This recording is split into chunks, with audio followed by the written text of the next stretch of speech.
There are a lot of differences here. There are way more differences between these than I expected. For a lot of Harbor Freight items, there's more than one option. What that means is there will be multiple part numbers for the same tool, but the different part numbers will not be identical and are made by different suppliers. I decided to take a look at the $10 grinders. We're going to tear these apart and see how well they are made and see how the 60625 compares to the 69645. In all the shots, I'm going to keep the 60625 on the left side and the 69645 on the right side. Both of these have a rear cover that's held on with a single screw, so it's pretty easy to remove it if you need to check the brushes or something.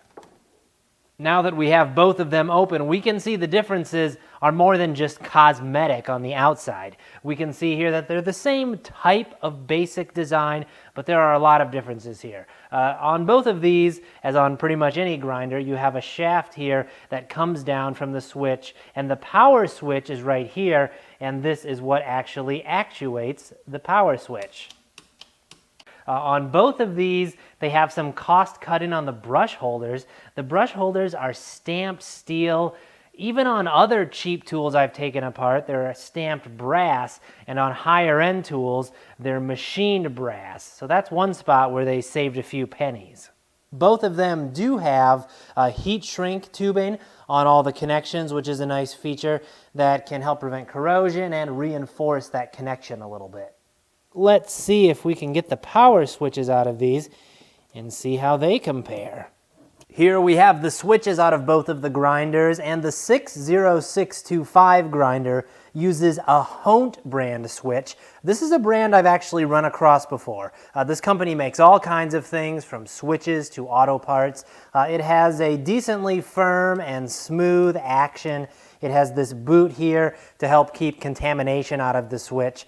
On the 69645, I see no recognizable brand name. It's rated for less amps. It does not have a boot here to try to keep out garbage, and it feels terrible. It's like really stiff and chunky. The Hont switch here on the 60625 is way better.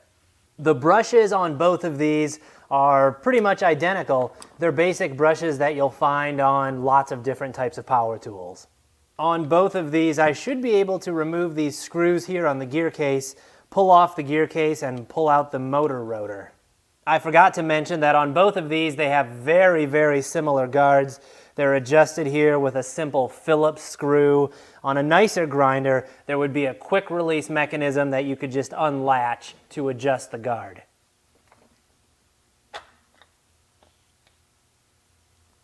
Checking out the rotors here, and both of these are decently made, especially when you consider the price point. The laminations here are cleanly stamped and stacked. The windings are neatly done, but they do both skip some details you'd see in more expensive grinders. For example, there's no epoxy here that connects the windings to the commutators to help prevent vibration from causing failure. There are some differences too. The 60625 over here has a longer rotor. Both rotors are the same diameter. We also have beefier wires in the windings on the 60625 and a bigger bearing that's a more reputable brand. This also has a directional fan that can more efficiently move air compared to the non-directional one on the 69645. So overall, there are just a few details here that are better on this one. Time for one of my very favorite topics, bearings. The 60625 uses a KG International brand bearing. This is a multinational company. They have multiple facilities around the world. And KG has partnerships with some name brand companies like NTN and Nachi. Plus, the KG bearing is bigger. This one is a DUF brand on the 69645. This is one of those companies that's just a single facility in China making bearings. So the KG here is definitely from a more reputable company. On both of them, they use shielded bearings, which is kind of a cost-cutting move. A rubber sealed bearing would be better for this application, as they are better at keeping out contamination. We're going to open both of these up and take a look at the internals, but on first blush, they're pretty similar. They're made the same way. They're fully cast metal here on the gear case. I'm guessing aluminum. We can see the cover plates here are also cast metal. Some grinders use plastic for this part, but you can see here metal on both of these. Now that we have both of these open, we can see some significant differences, and we can also see one of them has a big fat manufacturing defect. Here on the 60625, everything looks good. They have a needle bearing here supporting the top of the shaft that goes through the main gear. On the pinion gear here, you can see there's a little retaining ring that holds it onto the shaft. On the 69645, they just use a simple bushing here to support the shaft that goes through the gear, so this is not as nice. On the pinion, there's a groove for a retaining ring to hold it on the shaft, but they forgot to put it in. So you can just push the pinion off the shaft here because there's nothing holding it in place. Just to clarify, once this is assembled, I don't see how the pinion would be able to come off the shaft because the crown gear will be here pressing against it. But the fact that they forgot that clip is not very encouraging. Taking a look at the crown gears out of both of them, this is the 60625 over here. These are no beauty contest winners. They are both fully machined gears, but the machine work is definitely on the ugly side. I did hit them with a file. They're both hardened, but they're not hardened that well. Also, in comparison to the Harbor Freight paddle switch grinder gear, which I have right here, the machine work is not nearly as nice on these cheaper grinders. And take a look how much smaller the gear is on the cheaper grinder compared to the $24 paddle switch grinder.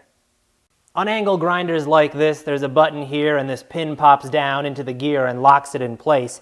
And that's what you use to hold the gear in place when you need to change the wheel. I've read complaints about these pins breaking, and this is a spot where the 69645 has a little bit of a leg up. The pin on this one is 5.8 millimeters in diameter, while it's 4.5 millimeters in diameter on the 60625. On either of these, go easy on this mechanism.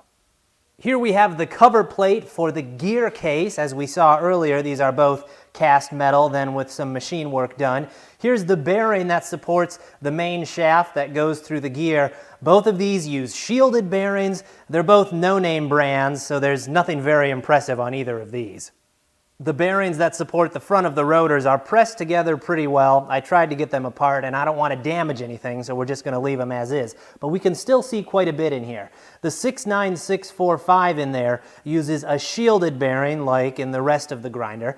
But over here on the 60625, you can see that red seal. That's because they stepped up to a sealed bearing here, which is a nice feature because that will better prevent grease from migrating through the bearing where it can just leak out of the housing or get into the motor.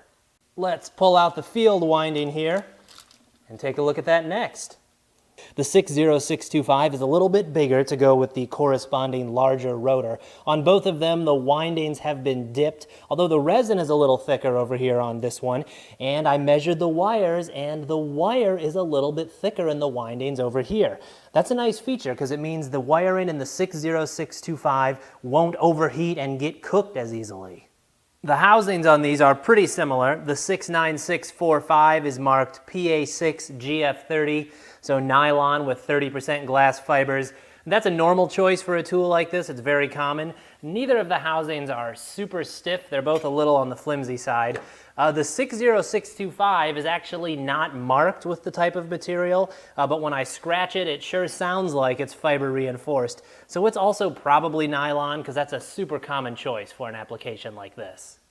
Overall, I'm surprised they can even build these and sell them for $10. I was expecting they would be very similar and have huge quality issues. It turns out there are significant differences, but the quality is better than I expected for $10. Over on the 60625 though, we have bigger bearings and a better brand, we have a better switch, we have beefier wiring. The parts are consistently a step better on the 60625. But both of these are still cheaply made. It is a $10 grinder. I personally would spend the extra money to step up to one of their more expensive grinders or a different brand.